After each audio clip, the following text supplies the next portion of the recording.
రుణమాఫీ కోసం రాష్ట్ర రైతులు ఎదురు చూస్తున్నారు. ఎండిన పంటల వల్ల నష్టపోయిన రైతులకు రుణమాఫీ కాస్త ఉపశమనం ఇస్తుందని భావిస్తున్నారు.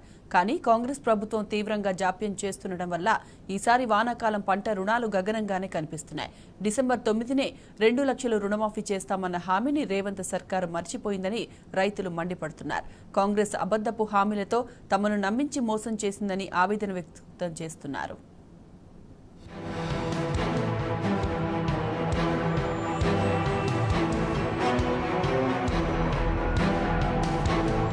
మేం అధికారంలోకి రాగానే డిసెంబర్ 9న 2 లక్షల రూపాయల రుణం మాఫీ చేస్తాం. రైతులంతా బ్యాంకులకు వెళ్లి రుణాలు తెచ్చుకోండి. ఇది అసెంబ్లీ ఎన్నికల ప్రచారంలో రైతులకు సీఎం రేవంత్ రెడ్డి ఇచ్చిన హామీ. ఆశించిన విధంగానే కాంగ్రెస్ డిసెంబర్ 3న రాష్ట్రంలో అధికారంలోకి వచ్చింది.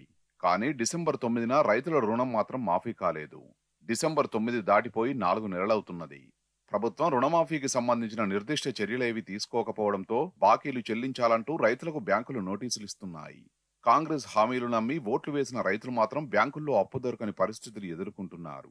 మరో 2 నెలల్లో వానాకాలం సీజన్ ప్రారంభం కానున్న నేపథ్యంలో కొత్త రుణాలు ఇచ్చేందుకు బ్యాంకులు మెలికపెడుతున్నాయి. పాత రుణాలు చెల్లిస్తే లేదా రెన్యువల్ చేస్తేనే కొత్త రుణాలు ఇస్తామని షరతు పెడుతున్నాయి. అప్పటి వరకు కొత్త రుణాలు ఇచ్చేది లేదని తెగేసి చెప్తున్నాయి. దీంతో ఈ వానాకాలం సీజన్కు పంట రుణాలు లభించడం కష్టమనే అభిప్రాయాలు వ్యక్తమవుతున్నాయి. పాత రుణాలు చెల్లిస్తేనే కొత్త రుణాలు ఇచ్చేందుకు అవకాశం ఉంటుందని, లేని పక్షంలో ఇవ్వలేమని ఒక బ్యాంకు అధికారి చెప్పడం గమనార్హం. ఇప్పటికే 2024-25 సంవత్సరానికి బ్యాంకులతో కలిసి నాబార్డు రుణ ప్రణాళికను విడుదల చేసింది. ఇందులో పంట రుణాలకు 81,478 కోట్ల రూపాయలు, టర్మ్ లోన్స్ 27,664 కోట్ల రూపాయలు కేటాయించింది.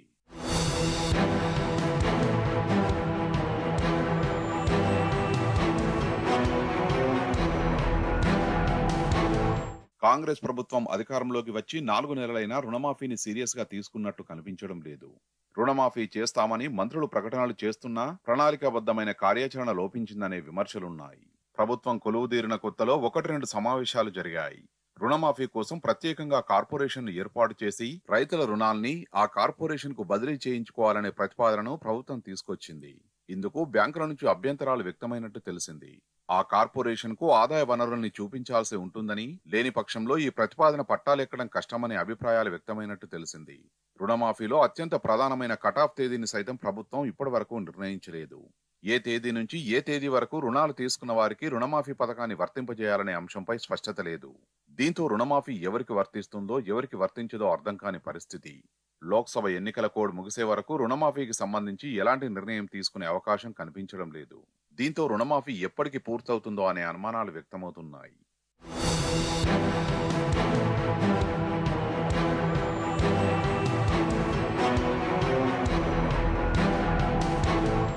బీఆర్ఎస్ ప్రభుత్వం అధికారంలో ఉన్న 2 సార్లు రైతుల రుణాలను 1 లక్ష రూపాయల చొప్పున మాఫీ చేసింది. 2014లో 35.31 లక్షల మంది రైతులకు సంబంధించిన 16,144 కోట్ల రూపాయల రుణాల్ని మాఫీ చేసింది. 2018లో రెండోసారి అధికారంలోకి వచ్చిన తర్వాత సుమారు 23 లక్షల మంది రైతులకు సంబంధించి 13,000 కోట్ల రూపాయల రుణాల్ని మాఫీ చేసింది. ఈ విధంగా మొత్తంగా కేసీఆర్ సర్కారు సుమారు 30,000 కోట్ల రూపాయల వరకు రైతుల రుణాల్ని మాఫీ చేసింది.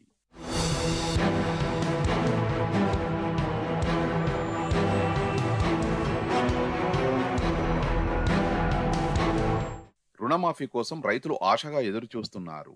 సాగునీళ్లు లేక పంటలు ఎండిపోతున్న ప్రస్తుత తరుణంలో తక్షణమే 2 లక్షల రూపాయల రుణాన్ని మాఫీ చేస్తే ఎంతో కొంత ఉపశమనం లభిస్తుందని భావిస్తున్నారు. దీంతో వానాకాలం సీజన్ కు కొత్త రుణాలు తీసుకునేందుకు అవకాశం ఉంటుందని, తద్వారా ప్రైవేటు వడ్డీ వ్యాపారుల్ని ఆశ్రయించాల్సిన దుస్థితి తప్పుతుందని ఆశపడుతున్నారు. ఒకవేళ రుణమాఫీ కాకపోతే కొత్త రుణం పుట్టడం కష్టమేనని, సాగుకు ఇబ్బందులు తప్పవనే ఆందోళన వ్యక్తం చేస్తున్నారు. 5 ఎకరాలు పైబడిన వారికి ఇంకా రైతు బంధు సొమ్ములు అందకపోవడం, యాసంగి సీజన్ దెబ్బతీయడంతో పాత రుణాలకు వడ్డీలు చెల్లించి రెన్యువల్ చేయించుకునే స్తోమత కూడా లేకుండా పోయిందని పెద్ద రైతులు సైతం ఆందోళన వ్యక్తం చేస్తున్నారు. ఒకవేళ రుణం మొత్తం చెల్లించినా రెన్యువల్ చేసినా తమకు రుణమాఫీ వర్తింపజేయరేమోనన్న భయం కూడా రైతుల్ని వెంటాడుతున్నది. దీంతో రెన్యువల్ చేయించుకోవడానికి రైతులు ఆసక్తి చూపడం లేదు.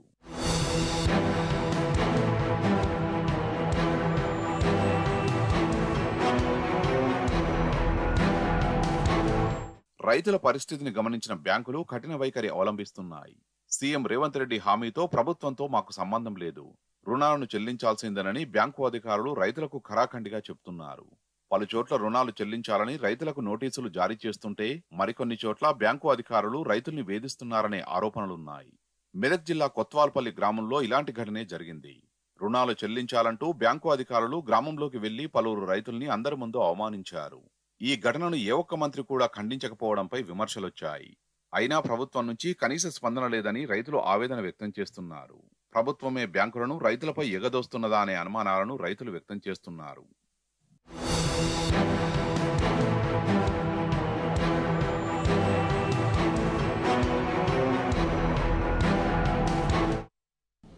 పాతాళానికి జలసిరి పడిపోయింది. 5% అధిక వర్షపాతం ఉన్న 32 జిల్లాల్లో కరువు తాండవిస్తోంది. ఒక్క ఏడాదిలోనే 1.67 మీటర్ల నీళ్లు తగ్గడంతో తెలంగాణ గ్రామాల్లో దారుణ పరిస్థితులు నెలకొన్నాయి. రాబోయే రోజుల్లో నీళ్లు మరింత లోతుకు పడిపోనున్నాయని భూగర్భ జలశాఖ అధికారులు హెచ్చరించడం ఆందోళన కలిగిస్తోంది.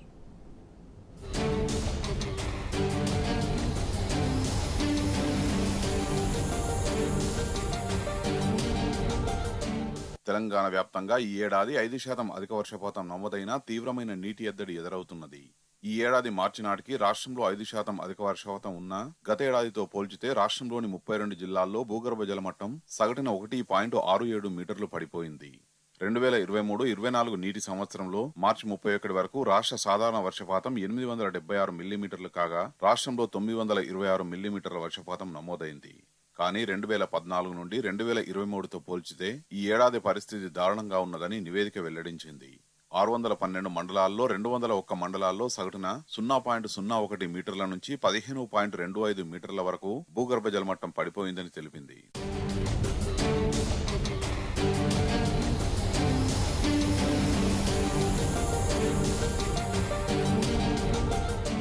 రాష్ట్రంలోని 32 జిల్లాల్లో భూగర్భ జలమట్టాలు పడిపోయాయి. 411 మండలాల్లో అతి స్వల్పంగా భూగర్భ జలమట్టం పెరిగింది. 48 మండలాల్లో 0.5 మీటర్లు, 65 మండలాల్లో 0.5 నుండి 1.0 మీటర్లు, 122 మండలాల్లో 1 నుండి 2 మీటర్లు, 176 మండలాల్లో 2 మీటర్ల మేర భూగర్భ జలాలు పెరిగాయి. చాలా మంది విచక్షణారహితంగా బోర్లు వేస్తున్నారని, పట్టణ ప్రాంతాల్లో 1000 ఫీట్ల కంటే ఎక్కువ లోతుకు బోర్లు వేస్తున్నందున భూగర్భ జలాలపై ప్రభావం పడుతున్నదని భూగర్భ జల శాఖ అధికారులు వెల్లడిస్తున్నారు. రాష్ట్రంలో అతి తక్కువ భూగర్భ జలాల రీఛార్జ్ స్థాయి కలిగి ఉన్న ప్రాంతం మహబూబ్ నగర్ అని వెల్లడించారు.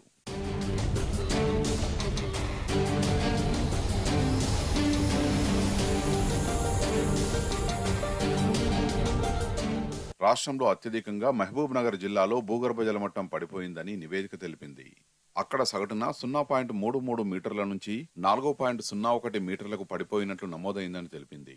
51 రెవెన్యూ మండలాల్లో 0.5 మీటర్లు, 38 మండలాల్లో 0.5 నుండి 1.0 మీటర్లు, 45 రెవెన్యూ మండలాల్లో 1 నుండి 2 మీటర్లు, 67 మండలాల్లో 2 మీటర్ల కంటే ఎక్కువ లోతు భూగర్భ జలాలు పడిపోయినట్టు వివరించింది.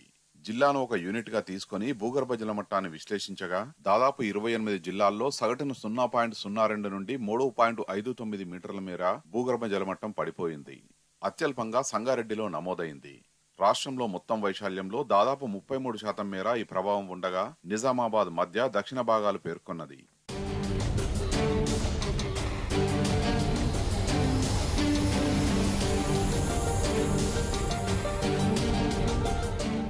ఏదేమైనా గత 10 ఏళ్లు బీఆర్ఎస్ ప్రభుత్వంలో పచ్చని పంటలతో కలకలలాడిన తెలంగాణ పల్లెలు ఇప్పుడు కరువుతో అలమటిస్తున్నాయి.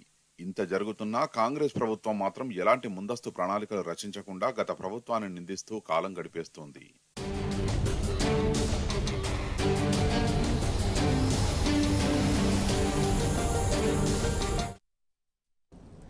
కాంగ్రెస్ హయాంలో మళ్లీ తాగునీటి తన్లాట మొదలైందని బీఆర్ఎస్ వర్కింగ్ ప్రెసిడెంట్ కేటీఆర్ అన్నారు.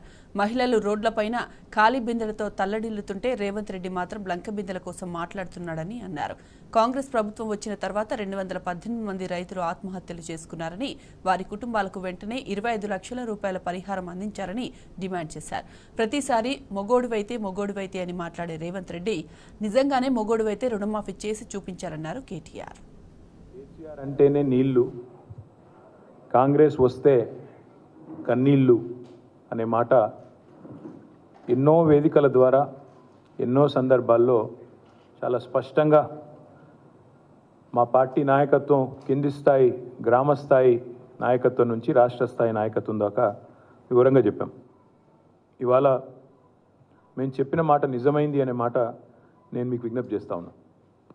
తెలంగాణలో ఈరోజు పల్లెలు తాగునీరు లేక తనలాడుతున్నాయి, తల్లడిల్లుతూ ఉన్నాయి. పట్టణాలు గొంతెండి అలమటించే పరిస్థితి వచ్చింది. రాష్ట్రం మొత్తం ఈరోజు దూపతో దాహంతో కొట్లాడుకునే పరిస్థితి ఈరోజు వచ్చిన మాట వాస్తవం.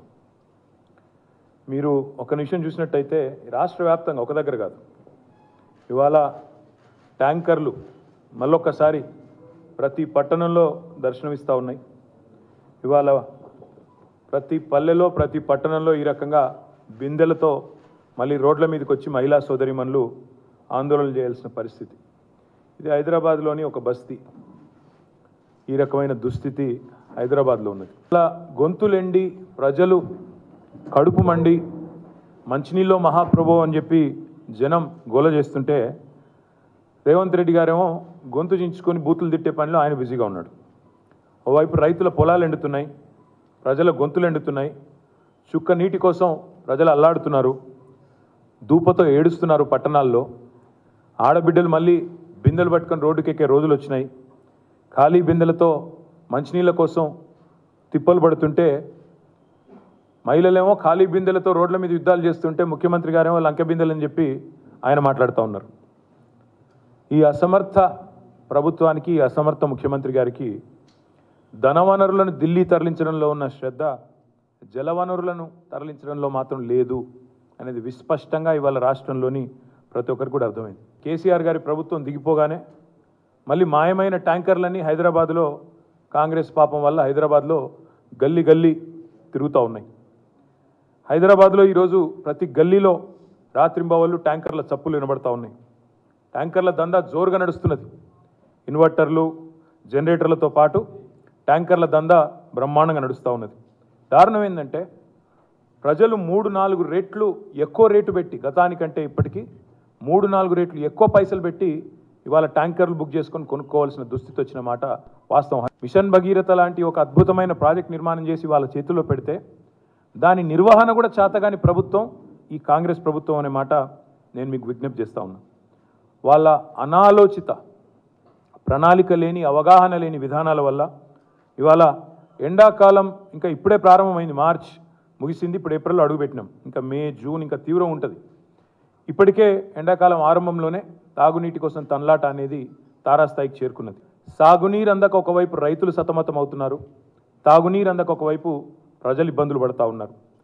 100% మళ్ళీ చెప్తా ఉన్నా, నొక్కి వక్కానిస్తూ ఉన్నా, ఇది ప్రకృతి కరుణించకపోవడం వల్ల వచ్చిన నీటి కొరత కాదు. ఇది ముమ్మాటికి వైఫల్యాల కాంగ్రెస్ సృష్టించిన కృత్రిమ కొరత. రాష్ట్ర వ్యాప్తంగా ఉండే ప్రాజెక్టుల్లో నీళ్లు ఉన్నాయి, కానీ నిర్వహించే తెలివి ఈ ప్రభుత్వానికి లేదు. పార్టీ గేట్లు ఎత్తడం కాదు ముఖ్యమంత్రి గారు, ప్రజల కోసం చేతనైతే ఈ ప్రాజెక్టుల గేట్లు ఎత్తండి. పార్టీ గేట్లు ఎత్తడం, అదే పనిలో రాజకీయాలు చేయడం కాదు. ప్రజల కోసం ప్రాజెక్టుల గేట్లు ఎత్తండి. ఫోన్ ట్యాపింగ్ కాదు, వాటర్ ట్యాపింగ్ మీద దృష్టి పెట్టండి. నేను అడుగుతా ఉన్నా, నిన్న కేసీఆర్ గారు బయలుదేరి ఆయన నల్గొండకి, జనగామకి, సూర్యాపేటకు పోగానే ఎట్లా చాలైనాయి పంపులు? Gayatri pump house, Nandi pump house ఎట్లా చాలైనాయి? అవన్నీ ఆ నీళ్ళు ఎక్కడ దాచిపెట్టారు రేవంత్ రెడ్డి గారు? ల్యాండ్ క్రూజర్లు దాచిపెట్టిరని చెప్పి చిల్లర మాటలు మాట్లాడే బదులు రిజర్వాయర్లలో నీళ్లుండి కూడా ఇవ్వకుండా దాచిపెట్టి ప్రజల గొంతు ఎండడం, పంటలు ఎండే దరిద్రపు పరిపాలన తీసుకొచ్చింది కాంగ్రెస్ పార్టీ, కాంగ్రెస్ ప్రభుత్వం కాదా? ఇన్నాళ్ళు నీళ్లుండి వదలని నిర్వాకం ఈ ప్రభుత్వాన్ని కాదా? మల్లన్న సాగర్ నీళ్లు నిన్న మా హరీష్ రావు గారు స్టేట్మెంట్ ఇచ్చారు. మీరు ఇస్తారా 24 గంటల్లో మేమే గేట్లు ఎత్తాలనా అంటే సాయంత్రం లోపల నీళ్ళు వదిలినారు. అంటే దీని అర్థం ఏంటి? నీళ్లు ఉండి కూడా పంటలు ఎండాలి, పంటలు ఎండి రైతులు నష్టపోవాలి. ఎందుకు రైతులు నష్టపోవాలి? ఎందుకు ఎండాలి పంటలు? ఎందుకంటే పంట పండితే బోనస్ ఇవ్వాల్సి వస్తుంది, పంట పండితే బోనస్ ఇవ్వాల్సి వస్తుంది, కాబట్టి పంటలు ఎండాలి. ఇది రేవంత్ రెడ్డి గారి యొక్క కుట్ర. అందుకే నేను అనేది, ఇది వచ్చిన కరువు కాదు, కాంగ్రెస్ తెచ్చిన కరువు. గత 10 ఏళ్లలో ఏనాడు బిందెలు దర్శనమీయలే మా హైదరాబాద్లో. ఇవాళ హైదరాబాద్లో బిందెలు, ట్యాంకర్లు ఏ గల్లీకి పోయినా కనబడతా ఉన్నాయి. నేను ఒకటే అంటా ఉన్నా ఈ ముఖ్యమంత్రి గారిని, ముఖ్యమంత్రి గారు హైదరాబాద్ మీకు ఓటు వేయలేదు మాకు తెలుసు, మీకు కూడా తెలుసు. మరి అందుకోసం ఏమైనా బదిలా తీసుకుంటున్నావా? హైదరాబాద్ ప్రజల మీద ఏమైనా పగబట్టినావా? ఎందుకు ఈ కక్ష నీకు? సిగ్గు లేకుండా ఆయన మాట్లాడుతున్నాడు నిన్న. బుక్ చేసిన 12 గంటల ట్యాంకర్లు ఇస్తున్నాం, మమ్మల్ని అభినందిస్తలేరు అంటున్నాడు ముఖ్యమంత్రి. అసలు ఒక ముఖ్యమంత్రి మాట్లాడే మాటనేనా అది? అసలు ట్యాంకర్లు కొనుక్కోవాల్సిన దుస్థితి ఎందుకు వచ్చింది? నీళ్లు ఉండగా అది చెప్పు నువ్వు ముందు. ట్యాంకర్లు ఎందుకు బుక్ చేయాల్సుకోవాల్సి వస్తుంది? నాకున్న లెక్క ప్రకారం, నా దగ్గర ఉన్న లెక్క ప్రకారం ఓన్లీ హెచ్ఎండబ్ల్యూఎస్లో Hyderabad metro water supply and sewerage బోర్డులో మాత్రమే మార్చి నెలలో దాదాపు 130,000 ట్యాంకర్లు బుక్ అయినాయి ఒక్క హెచ్ఎండబ్ల్యూఎస్ఎస్బీలో. అది కాకుండా మళ్ళీ ప్రైవేట్ ట్యాంకర్లు లెక్కేస్తే మరొక 1,00,000 దాటుతాయి. మరి ప్రజలు తమ జేబుల్లోంచి పెడుతున్న ఖర్చు ఎంత ఒక్కొక్క ట్యాంకర్కి? ముఖ్యమంత్రి గారు అది ఎవరు భరిస్తారు? ఈ ముఖ్యమంత్రిని అడుగుతా ఉన్నా నేను. ఇప్పుడు ఈ ట్యాంకర్లకు నువ్వు బిల్లు కడతావా? నీ ప్రభుత్వం కడుతుందా? హెచ్ఎండబ్ల్యూఎస్ఎస్బీ కడుతుందా? పాపం చుక్క నీటి కోసం అల్లాడిపోతున్నారు, అక్కడ కూడా లైన్లు కడతా ఉన్నారు. అక్కడ ప్రభుత్వం నిర్ణయం తీసుకుందంట, ఎవరన్నా వాటర్ వేస్ట్ చేస్తే 5,000 రూపాయల జరిమానా. నీటిని వృధా చేస్తేనే 5,000 రూపాయల జరిమానా వేస్తే ముఖ్యమంత్రి గారు, మరి నీళ్ళని ఎత్తిపోయకుండా 100 రోజుల సమయాన్ని వృధా చేసినందుకు ఈ ముఖ్యమంత్రికి ఈ ప్రభుత్వానికి ఏం జరిమానా వేయాలో ప్రజలు ఆలోచించాలని చెప్పి నేను విజ్ఞప్తి చేస్తాను. 218 మంది ఇప్పటికీ ఆత్మహత్య చేసుకున్నారు రాష్ట్రంలో రైతులు. నేను అడిగారు కదా, ఆయన 48 గంటల సమయం ఇస్తున్నారు కదా, ఇప్పుడు దీని తర్వాత పంపిస్తున్నా ఆయనకి, రేవంత్ రెడ్డి గారికి మేము డిమాండ్ చేస్తున్నాం. ఆయన గతంలో ప్రతిపక్షంలో ఉన్నప్పుడు ఆయనే అన్నారు, రైతులు ఆత్మహత్యలు చేసుకున్న ప్రతి కుటుంబానికి 25 లక్షల రూపాయలు ఇవ్వాలని ఇదే రేవంత్ రెడ్డి గారు ఆనాడు పిసిసి ప్రెసిడెంట్గా అన్నారు. మేము కూడా అదే చెప్తున్నాం. ఆ వివరాలు దీని తర్వాత మీకు కూడా అందజేస్తాను. 218 కుటుంబాలు, వాళ్ళ పేర్లు, వివరాలు జిల్లాతో సహా ఇస్తాను. అది దయచేసి మీరు రేవంత్ రెడ్డి గారికి ఇవ్వండి, ప్రజలకు ఇవ్వండి. ఆ ప్రతి కుటుంబానికి ప్రభుత్వం 25 లక్షల రూపాయలు చెల్లించాలని చెప్పి కూడా నేను డిమాండ్ చేస్తాను. ఒక విలేకరు నిజాయితీగా అడిగిండు రేవంత్ రెడ్డి గారిని, 2 లక్షల రుణమాఫీ చేస్తా అన్నారు కదా సార్, ఇంకా చేయలేదు కదా మరి మీరు ప్రజలు అడుగుతున్నారు అంటే వెకిలి నవ్వులు చెప్పి ఆయనే చెప్పిండు కదా, ఎవడు కమిటీ కమ్మన్నాడు ఆయనను? పేద సిపాయి లెక్క మాట్లాడితే మొగోను అయితే అంటాడు కదా. నేను అంటున్నా రేవంత్ రెడ్డి మొగోను అయితే చెయ్యి రుణమాఫీ, ఎవడాపిండి ఆయన నేను చెయ్యి రుణమాఫీ, చెయ్యి 2 లక్షల రుణమాఫీ చెయ్యి. నువ్వే అన్నావు కదా డిసెంబర్ 9 అని, చెయ్యి. పాయింట్ ఏంటంటే ఈ చిల్లర మాటలు కాదు కదా ప్రజలు చూసేది. అల్టిమేట్గా 4 రోజులు నడిపిస్తారు బై టైంపాస్, అటెన్షన్ డైవర్షన్. ఓ రోజు గొర్రెల స్కామ్ అంటాడు, ఓ రోజు బర్రెల స్కామ్ అంటాడు, ఓ రోజు ఫోన్ ట్యాపింగ్ అంటాడు, ఓ రోజు కాళేశ్వరం స్కామ్ అంటాడు. ఇవేనా ఇక అసలు పని లేదా? మంచి పార్లమెంటు ఎన్నికల్లో కాంగ్రెస్ బీజేపీకి బుద్ధి చెప్పేలా గులాబీ శ్రేణులు పనిచేయాలని మాజీ మంత్రి హరీష్ రావు పిలుపునిచ్చారు. భువనగిరి పార్లమెంటు నియోజకవర్గం బీఆర్ఎస్ కార్యకర్తల విస్తృత స్థాయి సమావేశంలో పాల్గొన్న హరీష్ రావు ఎన్నికల్లో వ్యవహరించాల్సిన వ్యూహంపై దిశానిర్దేశం చేశారు. కాంగ్రెస్ బీజేపీ కుట్రలను ప్రజల్లోకి మరింతగా తీసుకెళ్లాలన్నారు. మాయమాటలు చెప్పి అధికారంలోకి వచ్చిన కాంగ్రెస్ నిజ స్వరూపాన్ని ప్రజలు తెలుసుకున్నారన్న ఆయన ఈ ఎన్నికల్లో వారికి కర్రు కాల్చి వాత పెట్టడం ఖాయమన్నారు. భువనగిరి గడ్డపై బీఆర్ఎస్ అభ్యర్థి క్యామ మల్లేష్ ను భారీ మెజార్టీతో గెలిపించుకుని మరోసారి సత్తా చాటాలన్నారు హరీష్ రావు. 2014లో ఆ రోజు బీఆర్ఎస్ పార్టీని ఏ రకంగా అయితే లోక్సభలో మనం గెలిపించుకున్నామో ఇప్పుడు ఈ 2024లో కూడా మనందరం కూడా కట్టుగట్టి జట్టుగట్టి గట్టిగా పనిచేస్తే గులాబీ జెండాను ఖచ్చితంగా ఎగిరేసేటువంటి అవకాశం ఉంది. మనకు ఒక 40 రోజులు టైం ఉంది. ఈ 40 రోజులు మనం గట్టిగా కష్టపడి పనిచేస్తే తప్పకుండా భువనగిరి మనం సీట్ గెలవగలుగుతాం. ఇవాళ ఒక విషయం ప్రజలకు క్లారిటీ ఉన్నది. కాంగ్రెస్ పార్టీ ఎన్నికల ముందు ఏ రకమైన హామీలు ఇచ్చింది?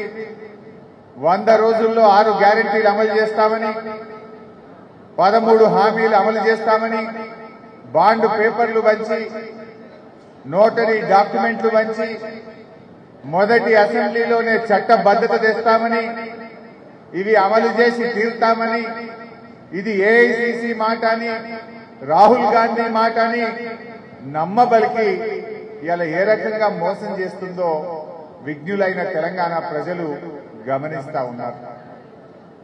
ఇలా కాంగ్రెస్ పార్టీ నిజస్వరూపం బయటపడ్డది. అందువల్ల ప్రజలు ఇలా కాంగ్రెస్ కు గుణపాఠం చెప్పడానికి రెడీగా ఉన్నారు. అందువల్ల దయచేసి మనం కార్యకర్తలం ప్రజల దగ్గరికి వెళ్లాల్సిన అవసరం ఉంది. ఆత్మవిశ్వాసంతో ముందుకు పోవాల్సిన అవసరం ఉంది. మన పార్టీ నుంచి కొంతమంది అవకాశవాదులు, కొంతమంది పదవులు పొందిన నాయకులు బయటకు పోతా ఉన్నారు. కానీ వాళ్ళు ఉన్న సమాచారం ఏంటంటే మన పార్టీ నుంచి పోయి ఎంపీగా పోటీ చేస్తున్న కాంగ్రెస్ పార్టీ 4 అభ్యర్థులు కూడా 3వ స్థానంలో ఉన్నారు. అది దానం నాగేందర్ కావచ్చు, అది సునీత మహేందర్ రెడ్డి కావచ్చు, అది కడియం కావ్య కావచ్చు, అది రంజిత్ రెడ్డి కావచ్చు. ఇవాళ ప్రజలు దాన్ని హర్షించడం లేదు. మన కార్యకర్తలు కూడా అక్కడ కసిగా వాళ్ళ గుణపాఠం చెప్పడానికి ఇవాళ సిద్ధంగా ఉన్నారు. మనము కూడా ఈరోజు మంచి అభ్యర్థి వచ్చింది మన క్యామ మల్లేశం గారు. రాజకీయాల్లో అపారమైన అనుభవం ఉన్న వ్యక్తి, సౌమ్యుడు, బలహీన వర్గాల నాయకుడు. అటువంటి వ్యక్తిని ఇవాళ మనం పార్లమెంటుకు పంపించాల్సినటువంటి అవసరం ఉంది. మల్లేష్ గారు 10 ఏళ్లు ఉమ్మడి రంగారెడ్డి జిల్లా డిసిసి అధ్యక్షుడిగా పనిచేసిన అనుభవం ఉంది. మార్కెట్ కమిటీ చైర్మన్ గా పనిచేసిన అనుభవం ఉంది. మరి కురుమ యాదవ సంఘాల్లో రాష్ట్ర స్థాయి అధ్యక్షుడిగా వారు ఆ బలహీన వర్గాల సేవలో బాగా పనిచేసినటువంటి మంచి మనిషి మనకు అభ్యర్థిగా వచ్చినాడు. ఇక్కడ అభ్యర్థి చరిత్ర ఏంది? ఇక్కడ కాంగ్రెస్ పార్టీ నుంచి పోటీ చేస్తున్న అభ్యర్థి రాహుల్ గాంధీ సంతకాన్ని ఫోర్జరీ చేసి పార్టీ నుంచి ఎక్స్పెల్ అయినటువంటి వ్యక్తి. మరి అటువంటి వ్యక్తి ఇక్కడ ఇవాళ భువనగిరిలో కాంగ్రెస్ పార్టీ తరఫున పోటీ చేస్తుంది. రేపు ఎంపీ అయితే కూడా మరి ఏం చేస్తాడో, అందువల్ల జాగ్రత్తగా ఉండాలి. ఒక మంచి వైట్ పేపర్ లాంటి మంచి మనం మల్లేష్ గారిని మనం గెలిపించుకోవాల్సిన